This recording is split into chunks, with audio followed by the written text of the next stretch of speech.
நெமிலி அருகே வேட்டாங்குளம் ஊராட்சி ஒன்றிய தொடக்கப்பள்ளியில் தலைமை ஆசிரியர் புவியரசு தலைமையில் பள்ளி மேலாண்மை குழு கூட்டம்.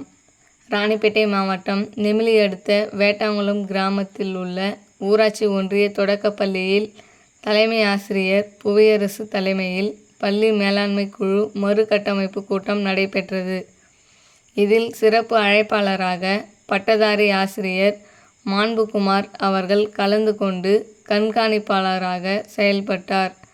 புதிய உறுப்பினர்களை தேர்ந்தெடுக்க அனைத்து பெற்றோர்கள், உள்ளாட்சி பிரதிநிதிகள், இல்லம் தேடி கல்வி தன்னார்வலர்கள் மற்றும் கிராம பொதுமக்கள் என அனைவருக்கும் முன்கூட்டியே அழைப்பிதழ் கொடுக்கப்பட்டிருந்த நிலையில் இன்று நடைபெற்ற பள்ளி மேலாண்மை குழு கூட்டத்தில் புதிய தலைவராக பப்பியம்மாள் அவர்களும், துணைத் தலைவராக கோகிலா அவர்களும் தேர்ந்தெடுக்கப்பட்டனர். இதில் ஊராட்சி மன்ற தலைவர் சாந்தி ரவி, துணைத் தலைவர் கவிதா சிவகுமார், ஆசிரியைகள் தேவிகா, கல்பனா, ரமேஷ், விவேக், வெங்கட் மற்றும் பெற்றோர்கள், மாணவர்கள் என அனைவரும் கலந்து கொண்டனர்.